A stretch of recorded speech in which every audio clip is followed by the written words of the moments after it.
There is a Japanese wall treatment that has kept wooden buildings standing for over 400 years. Zero rot, zero insect damage, zero chemical preservatives, zero maintenance. The material cost to apply it is practically nothing, and once it is done, it never needs to be done again. Structures treated this way in 18th century Japan are still standing today. The wood beneath has not been replaced. It has not been recoated. It has not failed. In 43 American states, you cannot legally use it as exterior cladding, and the reason has nothing to do with how it performs. In the early 1600s, Japan entered the Edo period. The Tokugawa shogunate unified the country, and the population surged. By the 1750s, Edo, the city we now call Tokyo, was likely the most populous city on Earth. More than 1 million people packed into narrow lanes lined with machiya, traditional wooden townhouses, built wall to wall, roof to roof. Fire was not a risk, it was a certainty. The Great Fire of Meireki in 1657 killed over 100,000 people and leveled half the city.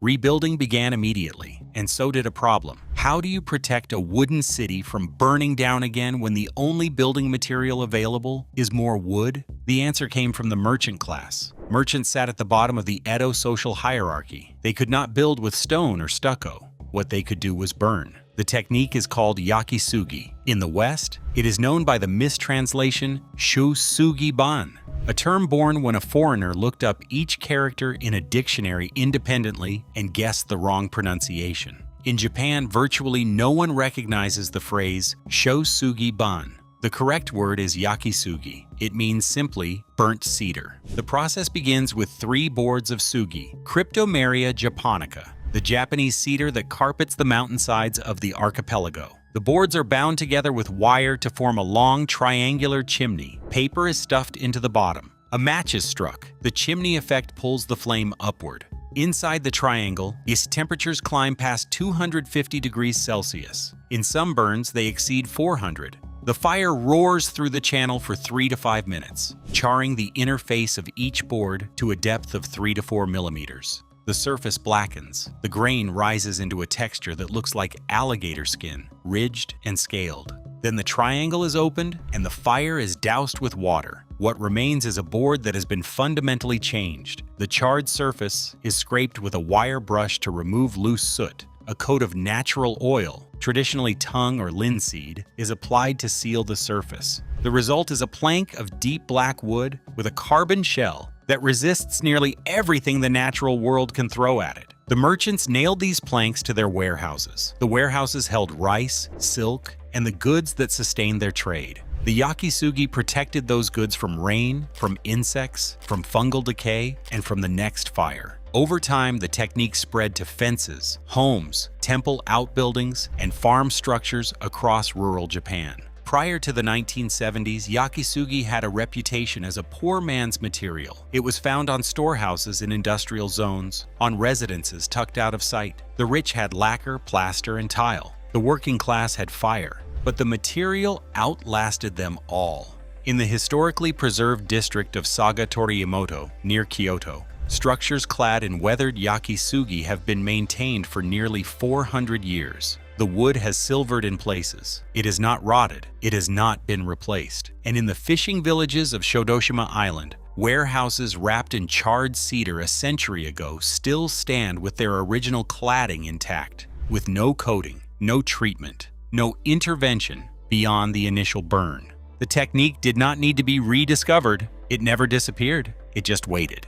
To understand why yakisugi works, you need to understand what wood is made of. Softwood lumber contains 2 primary components: carbohydrates and lignin. Carbohydrates, cellulose and hemicellulose, account for 65 to 90% of the wood's mass. Cellulose is a chain of glucose molecules, sugar essentially, and it is sugar that feeds everything that destroys wood. Termites eat it, fungi metabolize it, fire consumes it, moisture binds to it. Lignin is different. It contains no sugar. It is the structural scaffold of the wood, rigid, dense, and far more resistant to biological and chemical attack than the soft carbohydrate matrix around it. When you char wood using the yakisugi method, you burn away the cellulose layer on the surface. The glucose is consumed. What remains is a shell of carbon-rich lignin, a material that insects cannot digest, fungi cannot metabolize, and water struggles to penetrate because the pores of the wood have been constricted by heat. The fire resistance is the part that seems paradoxical, but the chemistry is straightforward. Wood ignites in stages. Cellulose burns first because it requires less energy to reach pyrolysis, the point at which chemical bonds break and combustion begins. Lignin and charcoal require significantly higher temperatures to ignite. By removing the cellulose before a fire ever starts, yakisugi eliminates the fuel that a fire would otherwise consume first. The surface has already been through its most flammable stage. What is left is harder to light. This is the same principle behind the charcoal layer that forms naturally when a log burns in a fireplace. The outer inch chars, and then the fire slows because the charcoal layer insulates the unburned wood beneath. Yakisugi does this preemptively. It creates the protective char before the emergency, not during it. The measured result is significant. Standard Japanese cedar, untreated Cryptomeria japonica, tests to a flame spread classification of Class C when evaluated under the ASTM E84 standard. That is the lowest acceptable rating with a flame spread index between 76 and 200. The same species, after undergoing traditional heat treatment, has tested to Class A, the highest rating, with an index between 0 and 25. The charring process moved the wood from the bottom of the fire safety scale to the top. Nakamoto Forestry, a Japanese manufacturer with operations in Portland, Oregon, published these results after submitting their Suyaki product, the original undisturbed char surface, for laboratory testing. Untreated cypress scored Class C. The heat-treated version scored Class A. Same wood, same species, same dimensions. The only difference was fire. In October 2017, the Tubbs fire tore through Northern California wine country. It started near Tubbs Lane in Calistoga, Napa County at 9:43 p.m. on a Sunday night. Driven by 70-mile-per-hour Diablo winds, the fire burned 36,810 acres, destroyed more than 5,643 structures, and killed 22 people. It was, at the time, the most destructive wildfire in California history. Near Calistoga, a house stood clad in yakisugi siding supplied by Nakamoto Forestry. The fire reached the property. The flames climbed the exterior wall. The fire burned around the structure, incinerating homes on neighboring lots. The yakisugi siding did not ignite. The only damage recorded was the melting of a resin that the manufacturer had applied to the back of the planks to seal loose knots. The charred face, the one exposed to the wildfire, held.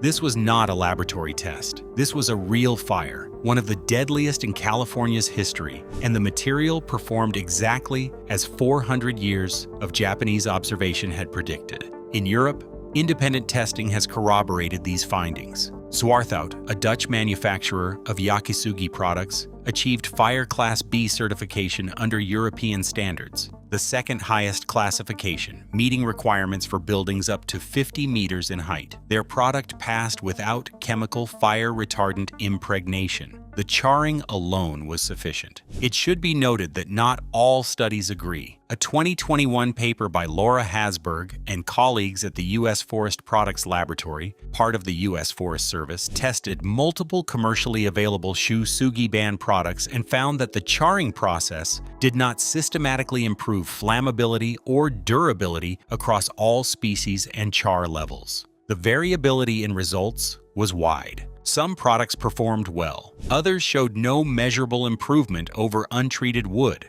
The study used cone calorimetry rather than the ASTM E84 tunnel test, and the specimens varied in species, char depth, and coating. What this means is that the quality and consistency of the charring process matters enormously. A board charred for 90 seconds with a hardware store propane torch is not the same product as a board charred inside a controlled triangular chimney at 400 degrees Celsius for 5 minutes by a trained craftsman. The Japanese understood this distinction. The American Building Code does not. And that is where the story turns. The International Code Council is an American nonprofit organization founded in 1994. It writes the International Building Code and the International Residential Code, model codes that have been adopted with local amendments in all 50 states and the District of Columbia. Despite the word international in its name, the ICC is not an international organization. Its codes are rarely used outside the United States. Its membership includes architects, engineers, builders, manufacturers, and building officials. The ICC code development process is technically open. Anyone with membership can vote on proposals, but as Wikipedia notes, the codes have been criticized for inflating housing costs and reducing housing supply through standards that do little for safety and are out of step with best practices in other countries. According to Open Secrets, the ICC's lobbying expenditures in 2024 totaled $712,500.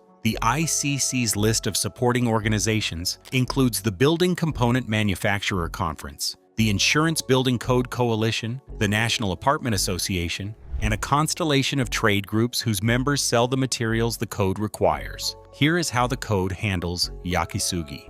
Under the International Building Code, exterior cladding materials must meet specific flame spread ratings as measured by ASTM 84. The Steiner Tunnel Test. The test runs a 24-foot sample through a gas-fired tunnel for 10 minutes, measuring how far and fast flame travels along the surface. Materials are classified by Flame Spread Index. Class A is 0 to 25. Class B is 26 to 75. Class C is 76 to 200. For most residential construction under the International Residential Code, natural wood siding is permitted as exterior cladding if it achieves a flame spread index below 200, that is, Class C or better. This is the standard that most untreated softwoods already meet. In theory, wood siding is legal, but the problems begin at the margins. Homes within 5 feet of a property line face stricter requirements. Structures in the Wildland-Urban Interface (WUI) zones, which cover vast stretches of California, Colorado, Oregon, Washington, and dozens of other states, must meet ignition-resistant standards that demand Class A or non-combustible materials. Multi-family dwellings, townhomes, and any construction above 3 stories face additional restrictions. The critical code pathway is Section 2303.2 of the IBC, which defines fire retardant treated wood. To be classified as fire retardant treated wood, the category that allows wood products in applications requiring enhanced fire performance. The material must be impregnated with chemicals by a pressure process or other means during manufacture. It must achieve a flame spread index of 25 or less, and in an extended 30-minute test, the flame front must not progress more than 10.5 feet beyond the burner center line. Yakisugi meets the flame spread threshold. Nakamoto's products have tested to Class A, but Yakisugi is not impregnated with chemicals. It is heat treated, and the code defines fire retardant treated wood specifically as wood that has been chemically impregnated. This means that even when a Yakisugi product outperforms conventional fire retardant treated lumber in a laboratory test,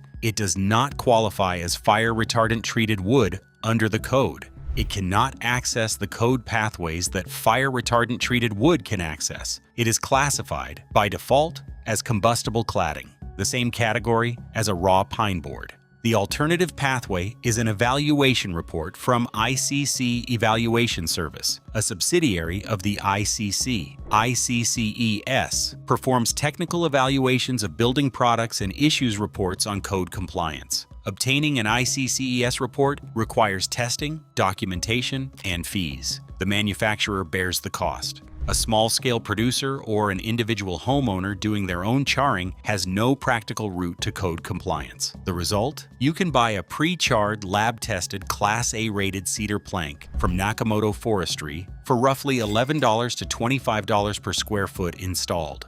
Or you can buy a cedar board for $4 to $6 per square foot. Char it yourself in an afternoon and produce a functionally identical product, one that has been made using the same technique for 400 years that your local building inspector will reject. Meanwhile, vinyl siding made from polyvinyl chloride, a petroleum-derived plastic, holds 41.5% of the American siding market. In 2024, the U.S. vinyl siding market was valued at $1.8 billion. The global market stood at $7.45 billion. The top 4 vinyl siding manufacturers, Cornerstone Building Brands, CertainTeed, Westlake, and Associated Materials, dominate the industry.